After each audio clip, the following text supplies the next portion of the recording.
Na semana passada falamos sobre a pré-existência de Cristo. Hoje nós vamos falar sobre a encarnação. Na semana que vem vamos falar sobre a divindade. E por fim, no dia do Natal, sobre a humanidade de Jesus. O Filho de Deus, 100% homem, 100% Deus. Eu dei o desafio para vocês escutarem ao longo da semana a música Colossenses 1, que fala bastante sobre o tema que nós abordamos na semana passada, mas que também vamos abordar hoje.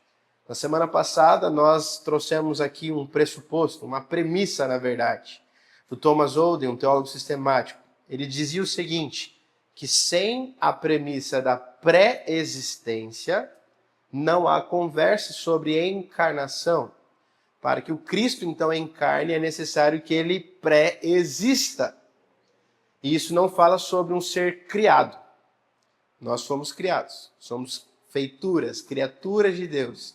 Agora, quando falamos do Senhor Jesus, nós falamos daquele que é o Deus eterno, aquele que era o Verbo, estava com Deus e por meio de quem todas as coisas foram criadas. João capítulo 1. Esse Deus eterno, Jesus, o Filho, que sustenta todas as coisas, ele um dia se encarnou. Então ali ele passa a existir no sentido de homem, né, nesse plano terrestre. Mas ele é desde sempre e para sempre. Então, para a gente falar sobre encarnação, a gente tem que falar de algo que já existe, né? E isso aqui é uma coisa muito importante para a gente começar a nossa conversa de hoje. Sem a premissa da pré-existência, não há conversa sobre encarnação. Então vamos hoje abrir a Bíblia em 1 João, também no seu primeiro capítulo. E nós vamos ler os versículos de 1 até 4. 1 João, primeira carta de João, capítulo 1.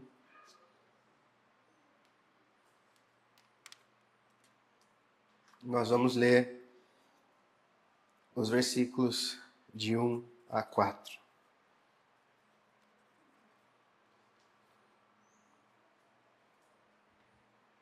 O que era desde o princípio, o que ouvimos, o que vimos com os nossos próprios olhos, o que contemplamos e as nossas mãos apalparam a respeito do Verbo da vida. E a vida se manifestou, e nós vimos, e dela damos testemunho e anunciamos a vocês a vida eterna que estava com o Pai e nos foi manifestada. O que vimos e ouvimos, anunciamos também a vocês, para que também vocês tenham comunhão conosco. Ora, a nossa comunhão é com o Pai e com o seu Filho Jesus Cristo. E escrevemos estas coisas para que a nossa alegria seja completa. Até aqui, Senhor, nos dá condições de compreender essa palavra. Tema que pode ser tão complexo. Falar da encarnação, da pré-existência, da sua eternidade, conceitos tão distantes para nós, feituras, criaturas tão limitadas. Mas pelo teu Espírito, não pelas nossas capacidades, pelo teu Espírito, nós te pedimos por entendimento e discernimento nesse dia, em nome de Jesus. Amém. A encarnação, gente, ela é mais do que uma doutrina para ser estudada. É um objeto de contemplação. É um mistério tão profundo, que ao olharmos para ele, pelo menos eu me sinto assombrado por isso, né? E também, ao mesmo tempo, espantado, admirado. Ninguém, além de Deus, pode compreender totalmente a grandeza da encarnação. Então você pode ler sobre isso, o Espírito Santo pode, com certeza, e assim o faz, nos trazer algum tipo de entendimento, mas compreender a totalidade e a grandeza da encarnação, só o Senhor, de fato, pode. Porque se trata de alguém que é eterno e entendeu como que funciona esse processo. Mas a gente precisa ainda assim pensar sobre isso. Nesse momento que nós vivemos de Natal, isso é muito importante. Quero ler com você um um trecho de um teólogo suíço chamado Hans Urs, e ele diz o seguinte, no seu livro Oração. Olha só, qualquer um que contemple a vida de Jesus precisa ser nova e profundamente alertado todo dia para o fato de que algo impossível e algo escandaloso aconteceu. Olha isso. Algo impossível e escandaloso aconteceu. Que Deus, em sua absoluta essência, resolveu se manifestar em forma humana. É preciso ser escandalizado por isso. É preciso sentir a mente cambaleando, o próprio chão saindo de sob os pés. E eu gosto muito de olhar para a forma como as pessoas se relacionam com essa doutrina da encarnação, porque eu sinto muitas vezes que nós nos acostumamos com as realidades cristãs, com o fato de, no Natal a gente celebra o Cristo, e a gente monta um presépio e põe um menininho ali dentro, né, do presépio, e pronto, a gente conta para as crianças o Natal, e a estrela, e os pastores, e os presentes, como se fosse um nascimento de um qualquer. É como se fosse alguém que está ali agora na Santa Casa nascendo. Mas nós estamos falando de alguém que já existia, que vem agora em forma de homem. Um Deus grandioso, e como disse para vocês na semana passada, não cantamos que ele é grande porque ele é grandão, né? Mas porque ele é grande em todos os seus atributos, incompreensível. Esse Deus grandioso agora cabendo dentro de um ser humano. Como ele diz aqui, isso é de tirar o chão dos nossos pés. Isso é de nos deixar com a mente cambaleando. De fato, é o motivo de nós nos sentirmos espantados, até mesmo escandalizados. Porque é absurdo. É grandioso. Eu faço uma pergunta para vocês, né? Quem nunca se questionou o porquê de Deus ter se feito semelhante à sua criação? Por que, Senhor? Sabe, se fazer em forma de homem, não podia estalar os dedos e resolver tudo? Por que não resolveu esse problema do pecado, sabe, com uma simples palavra?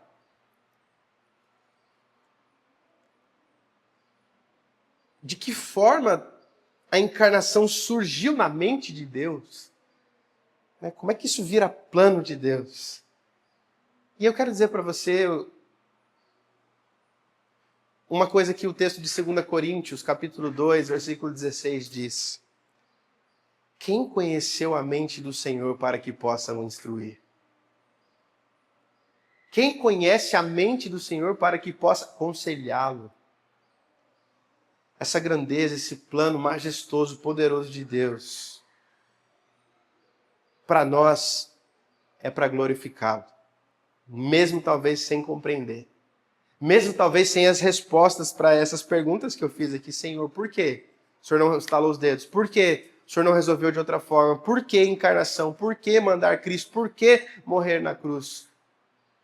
Mesmo que a gente não consiga as melhores das respostas, a gente pode descansar que foi o melhor que Deus poderia fazer e a gente pode e deve então glorificar o seu nome. Afinal de contas, quem conheceu a mente do Senhor para que pudesse instruí-lo? Ninguém. Ninguém pode dizer, Senhor, assim é melhor. Ou desse outro jeito seria melhor.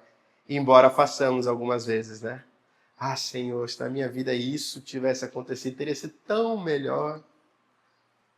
Né? Se fosse desse jeito, seria tão mais fácil. E quem diz que os caminhos que o Senhor tem para nós são os mais fáceis, né? Às vezes o Senhor dá caminhos difíceis, tortuosos, estreitos, para que a nossa fé ela seja realmente aperfeiçoada, lapidada. E a gente não deve questionar o Senhor, porque quem conhece a mente do Senhor para que o possa instruir? Eu estou falando isso em relação à encarnação, mas você pode aplicar isso em relação a qualquer coisa da sua vida. As situações difíceis que você já passou, os problemas que talvez você ainda tem, sabe, as questões que passam dentro do seu coração que muitas vezes te levam a questionar o Senhor. Essa é uma boa resposta. Recite o texto bíblico, guarde a palavra do Senhor no seu coração para não pecar contra Ele. E ele diz isso, olha, quem conhece a minha mente para que possa me instruir? Ninguém. Quão misterioso é então o plano de Deus. O plano que foi gerado no coração do Deus eterno. De uma coisa eu sei, se trata de um plano perfeito. Um plano sem falhas. E esse plano de Deus, embora não totalmente compreendido, ele me leva a um lugar específico. O lugar da adoração. Esse plano de Deus que eu não consigo descrever plenamente, ele me leva para um lugar em que eu me quebranto, eu me prostro, que eu me lanço aos pés dele. Eu escutei uma vez um professor de teologia dizer o seguinte: a boa teologia nos coloca de joelhos diante do Senhor Jesus e não coloca Jesus numa mesa para a gente dissecá-lo. Uma boa compreensão das coisas do Senhor precisa nos levar para esse lugar em que nos colocamos de joelhos diante dele. Quando a gente olha para essa grandeza, quando a gente olha para esse plano do Deus eterno, nós precisamos ir para esse lugar. Porque nesse lugar nós vamos não apenas adorá-lo, mas contemplá-lo e talvez entender um pouquinho mais de quem ele é. É nesse lugar em que nós vamos entender que em meio à Trindade há um Deus, homem. A teologia chama a Trindade de união hipostática. E não sei quantos já ouviram esse termo. Hipostático vem da palavra grega hipóstasis, que foi uma palavra usada por Tertuliano no terceiro século, que é quem é responsável por criar o termo Trindade. A título de curiosidade, eu acho que todos já sabem, Trindade não está no texto bíblico. Né? A palavra não, o conceito está lá presente. Jesus deixou isso claro muitas vezes. Mas é Tertuliano que fala sobre Trindade e ele usa esse termo, união hipostática, das hipóstases, que é um termo que é usado para descrever na encarnação a união da natureza divina e a da natureza humana em uma única pessoa, a saber, Jesus Cristo. Quando a gente fala dessas naturezas de Cristo. 100% homem, 100% Deus. Cenas dos próximos capítulos, tá? A gente vai falar sobre isso nos próximos sermões e eu espero que você tenha expectativa para ouvir sobre isso. E como eu estava dizendo, embora sejam inúmeras as falhas da nossa compreensão, a nossa postura de adoração, ela nos leva, sabe, a ter contato com as insondáveis riquezas do saber e do conhecer de Deus. Não é isso que Paulo descreve aos Romanos? Quão insondáveis os seus juízos, os seus caminhos. A gente canta sobre isso. Embora não compreendamos completamente, a adoração nos leva a esse lugar, sabe, de perceber as riquezas do Senhor, do saber de Deus, do conhecer de Deus. E é quando, sabe, a análise racional não dá mais conta, que a fé prevalece. É nesse lugar que nós somos levados a crer no Deus eterno que se fez homem. É nesse lugar que nós somos levados a crer. Quando não tem mais explicação. Quando a gente não consegue colocar nas palavras. Quando a gente não consegue perfeitamente conceituar. Por mais que tentemos, por mais que nos esgotemos em fazer essas coisas, é quando a gente não consegue que nós somos levados a crer. E aí Deus opera uma obra maravilhosa da fé no nosso coração, para que então a gente possa, pelo menos pela fé, perceber que Jesus Cristo é o Deus eterno que se fez homem. Então, se você não entende isso, se para você essa é uma questão muito difícil, né, eu acredito que aqui a gente tem muitos cristãos maduros, mas em alguns contextos a gente fala sobre isso, tem uns que fazem ser umas caras tortas e mas é muito difícil de pensar nisso, em Jesus, Deus e homem ao mesmo tempo. Embora você não compreenda isso, meu conselho para você hoje, creia nisso. Creia nisso. Creia que Ele é o Deus eterno que se fez homem. A ideia não é uma ideia que surge assim do nada no Novo Testamento. Essa ideia ela já é esperada pelos profetas. Eles anunciavam o Deus que estaria conosco entre os homens. Quando Jesus vem, ele recebe um dos nomes, Emanuel, que significa Deus conosco. Mas não significa um Deus que estaria conosco a partir do momento que ele viesse. Está só reafirmando o que ele já faz desde o princípio, estar conosco. E ele continua conosco, não é verdade? O que Jesus diz nas suas últimas palavras para com seus discípulos? Estarei com vocês todos os dias até a consumação dos séculos. O Senhor, ele é esse Deus presente. De eternidade a eternidade presente na nossa vida. Nós que temos um começo. E esse começo nosso começa com o Senhor.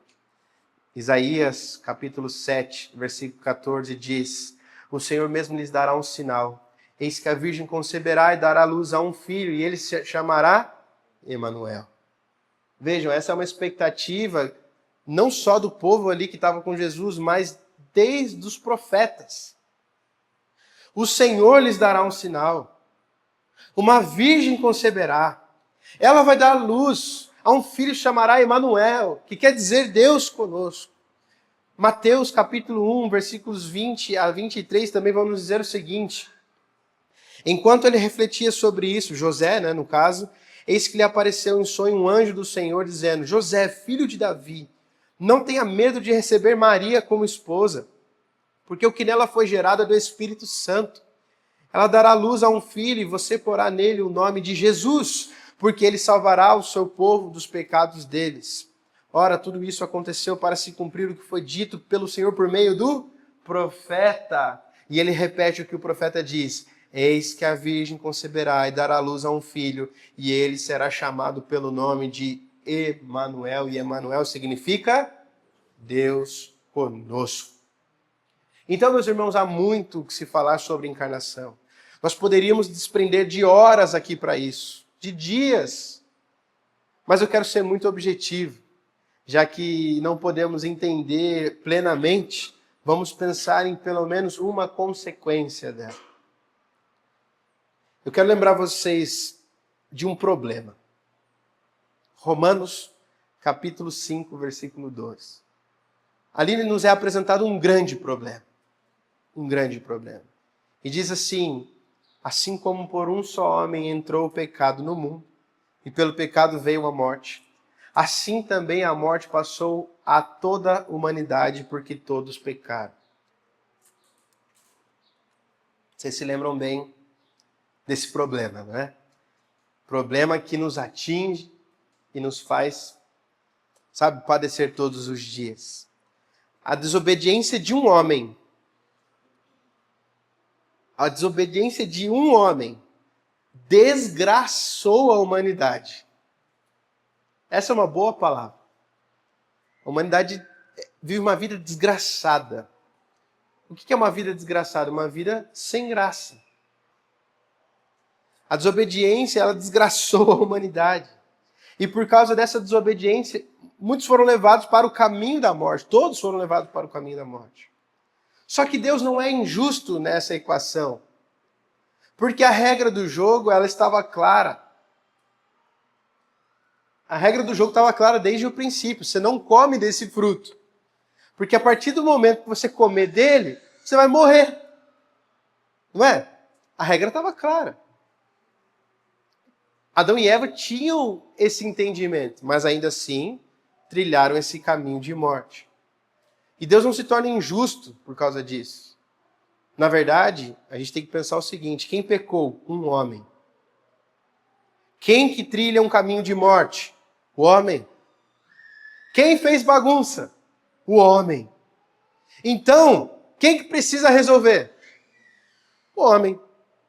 Essa é a questão. O homem pecou, o homem trilhou um caminho de morte, o homem fez bagunça. Agora um homem vai ter que resolver isso também. Acontece que nenhum homem da história, por mais extraordinário que ele seja, ele conseguiu fazer esse caminho de volta a Deus. Pensa aí nas pessoas que você acha extraordinárias. As pessoas que você olha para elas e fala assim: cara, eu queria ser igual a essa pessoa. No conhecimento, na habilidade, enfim. Nem mesmo elas são tão extraordinárias a ponto de conseguir fazer o caminho de volta a Deus. O único caminho que nós conseguimos trilhar é o caminho da desobediência. E o texto bíblico deixa muito claro que todos eles pecaram. E todos eles seguiram o caminho da desobediência.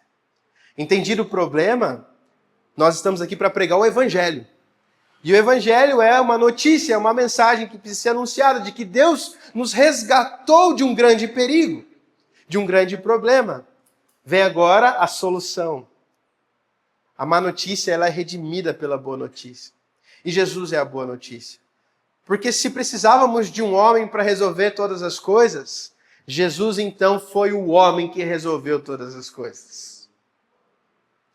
Tudo que estava pendente foi resolvido pelo homem Jesus.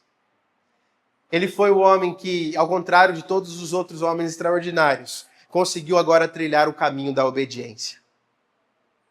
Ele foi o homem que abriu a porta para o caminho da vida, enquanto todos os outros trilhavam um caminho de desobediência e abriram a porta para a morte. Jesus agora, como Filho de Deus perfeito, trilha o caminho da obediência e abre a porta da vida, o caminho da vida. Romanos 5, o texto que nós estávamos lendo, ele continua. E ele fala sobre isso. Eu quero convidar você a acompanhar. Romanos 5, do 17 ao 19. É sempre importante permanecer com a sua Bíblia aí aberta, ir acompanhando, rabiscando, anotando. Porque essas coisas são coisas que um dia você pode ser questionado sobre elas.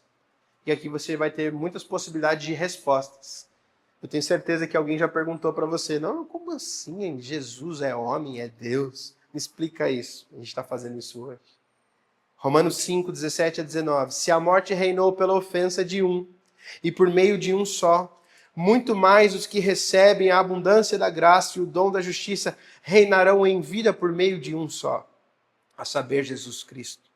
Portanto, assim como por uma só ofensa veio o juízo sobre todos os seres humanos, para condenação, assim também, por um só ato de justiça, veio a graça sobre todos, para a justificação que dá vida.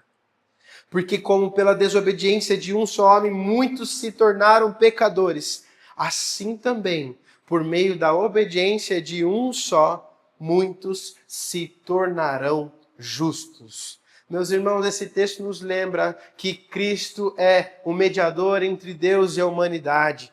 E o mediador é aquele que representa as partes entre si. O mediador é aquele que tem o objetivo de promover reconciliação, acordo. Se você precisa de um mediador numa situação, é alguém que vai tentar promover um acordo entre duas partes. E Cristo fez isso entre Deus e a humanidade. Jesus, ele representa Deus e homem com empatia completa, porque em sua natureza ele é totalmente Deus e é também totalmente homem. E aquele que pode falar sabendo o que é ser Deus, e aquele que pode falar sabendo também o que é ser homem. Por isso ele é o mediador perfeito. A encarnação é sobre entendermos que ela nos dá um presente, um mediador, um homem que resolveria aquilo que nós jamais poderíamos. Meus irmãos, eu não sei se todos aqui têm consciência, mas o trabalho que dava viver a fé antes de Jesus. Nós precisaríamos dos holocaustos, nós estaríamos aqui continuando a sacrificar os novilhos, continuaríamos aqui tendo que ofertar ao Senhor o sangue de um animal para que nós pudéssemos ser redimidos dos nossos pecados.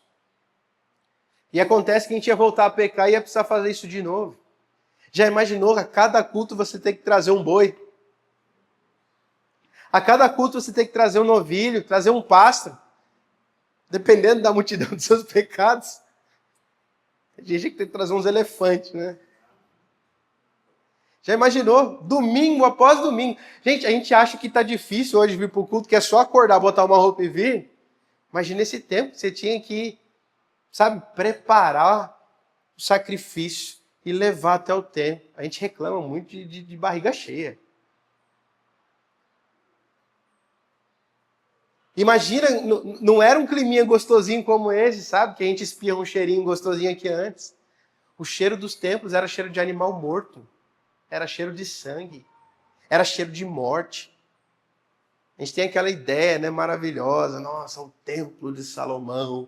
Que coisa. E é realmente grandiosa, assustadora. Não sei quantos já passaram ali, né, em São Paulo, né, ali no Brás. É um negócio. Agora, imagina um templo de Salomão de verdade, né? Como é que não era?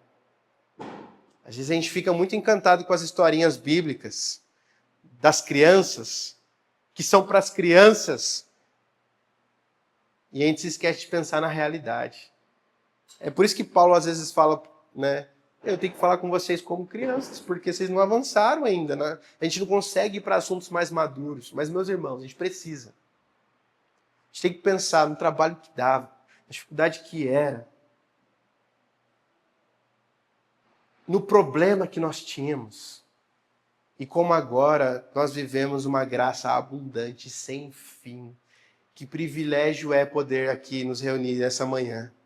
Que privilégio é poder estar aqui, sabe, contemplar o Senhor Jesus, se deliciar da sua presença. Sabe, que privilégio é entender que Ele é a nossa recompensa. Essa música que nós cantamos hoje, ela é maravilhosa, porque ela nos diz que não é sobre estar no paraíso, porque o paraíso sem Jesus não faz sentido. E muitas pessoas querem o céu, mas não querem o Cristo do céu. Elas querem o céu porque elas não querem queimar no inferno. É só isso. Então o céu é um lugar que eu garanto, sabe, uma vida boa. Mas não é sobre o paraíso.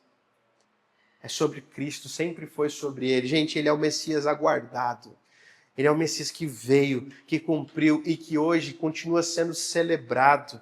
Por isso que nós insistimos tanto nos nossos tempos de adoração, que a gente erga mesmo a nossa voz em adoração sincera ao Senhor. A nossa adoração não pode ser contida. Nossa adoração não pode ser, sabe, guardada. A gente canta, às vezes vou gritar para o mundo inteiro ouvir que eu te amo, Senhor. E aí quando a gente vai falar te amo, a gente fala...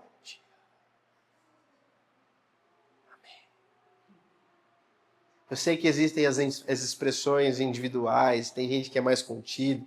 Não é sobre isso que eu estou dizendo, eu estou falando sobre uma postura do nosso coração. De alguém que entende o privilégio que é estar aqui hoje. De alguém que entende que o homem bagunçou tudo, mas teve um homem que resolveu tudo. De alguém que entende que o homem é desobediente, é por isso que a gente aqui insiste tanto. Mas que teve um homem que foi obediente até a morte. A encarnação nos lembra de que Cristo, Ele viveu como nós, sofreu, padeceu, mas foi vitorioso. Não porque Ele precisava passar por essas coisas, mas por minha culpa, por sua culpa, por nossa causa. A vida de Jesus como homem é uma completa demonstração de amor. Ele mesmo diz, não existe maior amor do que esse, do que quem dá a vida pelos seus amigos. O Senhor nos chama de amigos. E quanto tempo mais nós precisamos para entender esse privilégio? Quanto tempo mais a gente vai precisar ser relembrado disso? Quantas vezes mais a gente vai precisar ser confrontado em relação a isso? Se entendemos que Ele é o Senhor, se entendemos que Ele pagou esse alto preço por nós, cabe a nós adorarmos o Senhor de todo o nosso coração. O meu convite para você nessa manhã é de amar o Senhor de todo o seu coração. Para que você tenha condição, e aí eu volto aqui para o texto que nós lemos no começo, de assim como os apóstolos fizeram, dizer assim, aquele que nós ouvimos, aquele que nós vimos, a vida se manifestando, o verbo da vida, é dele que nós damos testemunho. É ele que nós anunciamos. É a vida eterna que nós anunciamos. Aquele que vimos e ouvimos, nós partilhamos com vocês para que vocês também tenham comunhão com eles. Meus irmãos, o motivo de nós nos reunirmos aqui, não é porque eu gosto de pregar ou ter uma igreja para ser responsável. Não é porque você precisa, ser abastecido para mais uma semana. O motivo de nós nos reunirmos aqui é para que tenhamos comunhão com o Senhor Jesus e uns com os outros. É para continuarmos anunciando aquele a quem nós vimos e ouvimos e que agora depositamos a nossa fé. Meus irmãos, eu vou encerrar usando as palavras aqui de João. Eu só vou trocar uma palavrinha. Ele diz assim: escrevemos essas coisas, eu vou dizer, eu prego essas coisas para que a alegria de vocês seja completa.